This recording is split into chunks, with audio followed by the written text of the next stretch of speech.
Hello students, welcome to the session. Students, in this session we are going to discuss about assignment key dated on 11th July 2020. Students, we have been learning some of the interesting concepts from the chapter Nutrition in Plants with the good examples, awesome living activities. With the help of all these activities, we have been learning the interesting concept, interesting lesson called Nutrition in Plants.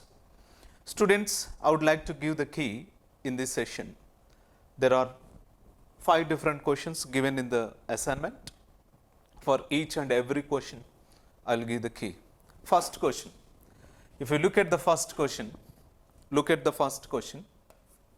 First question is, what are the main functions of a plant roots and stem? What are the major functions of a plant roots and stem? You know that if you look at a plant, first of all, you have to know the structure of a plant. I will draw the structure of a plant, let us see. You know that the plant contains some interesting parts such as like roots. Suppose look at the roots. What are roots? The roots are the important organs that are present in underground part of a stem or a plant. So what are the major functions of these plant roots? You know that the roots helps in absorption of water. What is their major function? Absorption of water. They helps in the absorption of water. Not only the water content and also various kind of minerals, various kind of food particles, whatever required for plant growth and development. All these content, all these substances, the plant receives or gathered from the soil itself. Okay. So anyway, the roots of a plant helps in the absorption of water and minerals. Along with this minerals, other kind of important substances are also absorbed. Okay. So while these substances are absorbed by the roots, then what will happen? You know that through these roots, the substances are distributed to every part of the plant body. To every plant, if suppose take a plant, every plant has certain kind of root system, isn't it? So this root system helps in the absorption of minerals and particles. And whereas if you take the stem contains some type of tissues. These tissues are generally called as vascular tissues. These vascular tissues helps in the transportation of substances like water and minerals.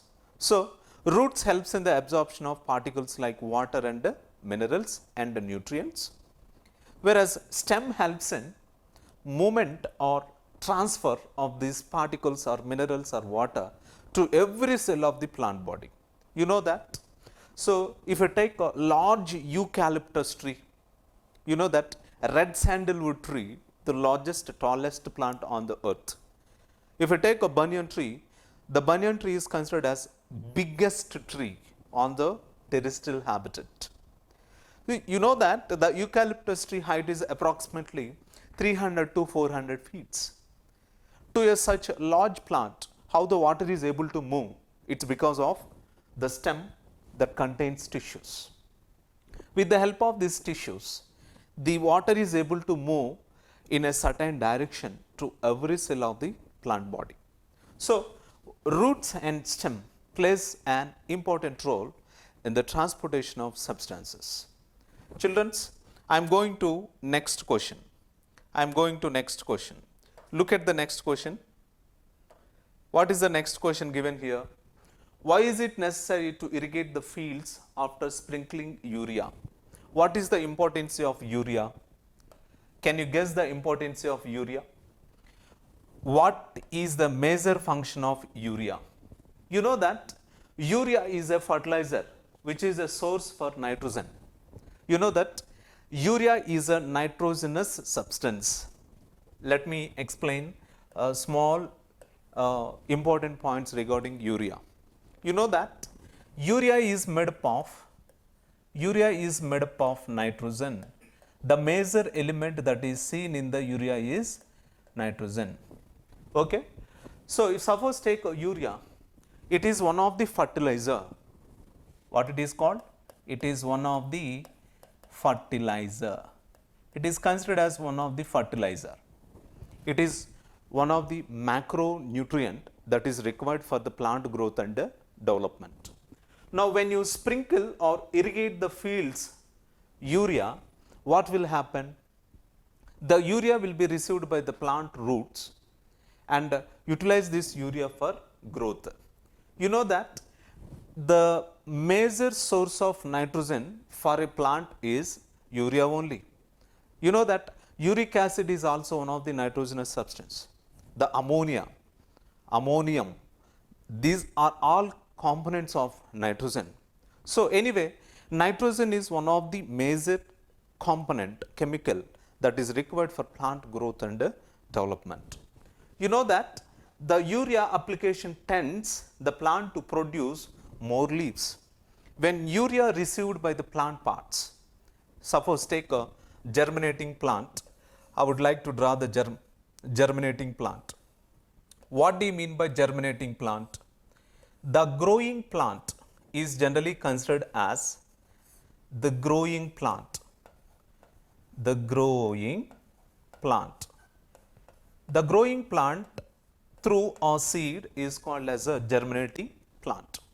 If you take a germinating plant, while germinating plant receives the urea, generally it develops the leaves. Okay? For normal growth and development of leaves in a plant, urea as a macronutrient plays an important role. Okay, Nana? Let us see some more important functions of urea. Not only leaves produced by the urea absorption and also crop yields. Suppose while these germinating plants develops into adults or adult plants, what are adult plants? Adult plants are nothing but the mature plants. Suppose take the mature plants. While these small plants develops into mature plants, what will happen, you know? The mature plants required highest amount of urea for yield. Suppose take a rice crop, whereas wheat crop, whereas maize crop. For proper yielding from these crops, they required 90% of nitrogen for good yield.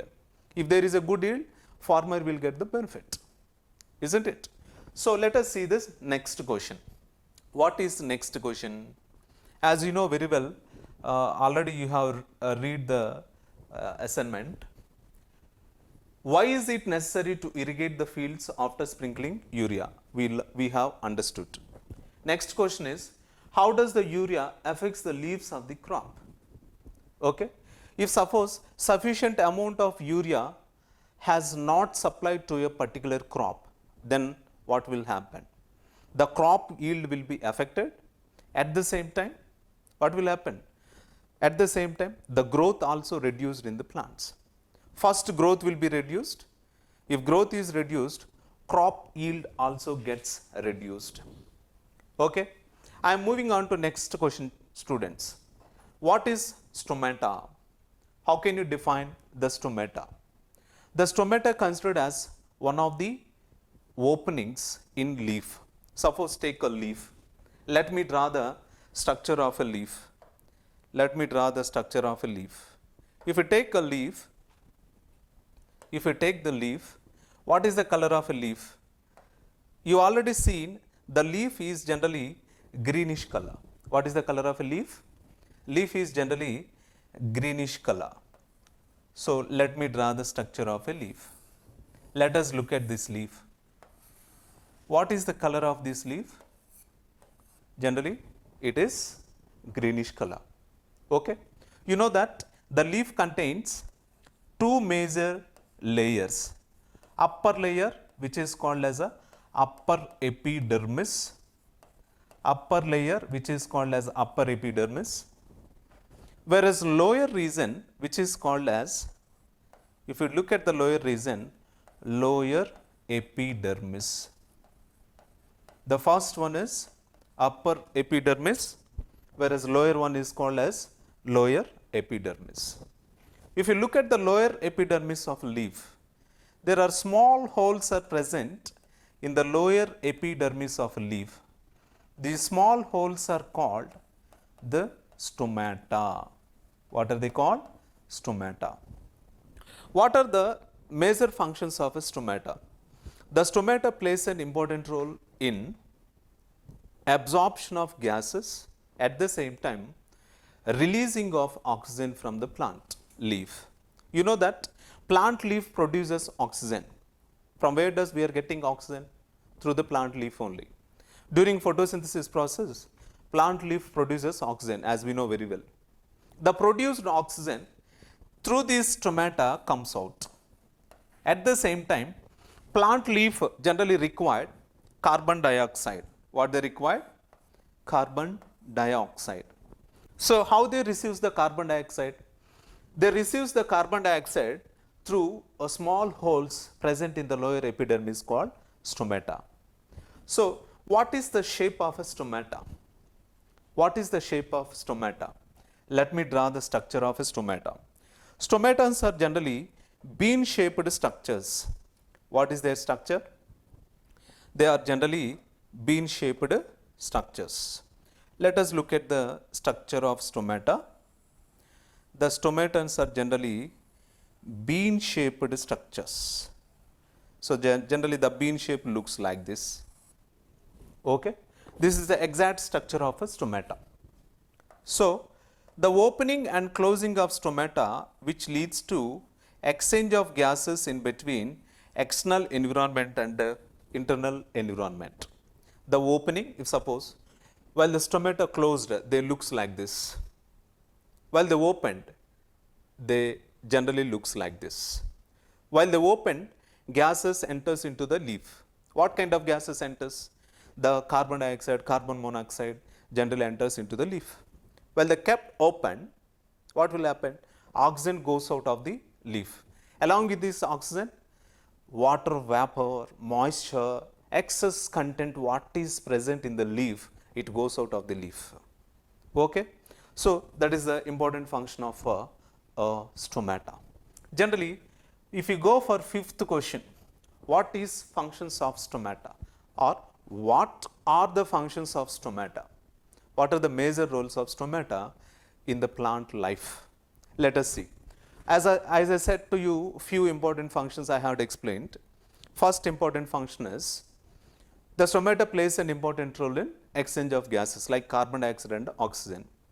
That is the first important function. What is the first important function? I am writing the answer here. I am writing the answer here. So, the stomata plays an important role in exchange of gases. What is the major important function? Exchange of gases. That is the first function. Whereas second function is vapor, moisture, that is also exchanged through the stomata. What is a vapor? During photosynthesis, water generally formed. The produced of water is in the form of moisture or vapor. You know that clouds are formed because of plants. You know that we are getting a rainy season. What is the reason? Because of plants forms vapor. This vapor leads to formation of clouds, then we are getting rain. Isn't it? So, like this, plants are the eco-friendly organisms in the nature. They gives us oxygen, they gives us food. So, plants are the only creatures which can give us oxygen. So, these are the important answers and important points regarding our assignment key. Remaining questions and their keys we are going to discuss in the next class. Thank you. Have a nice day. Be safe.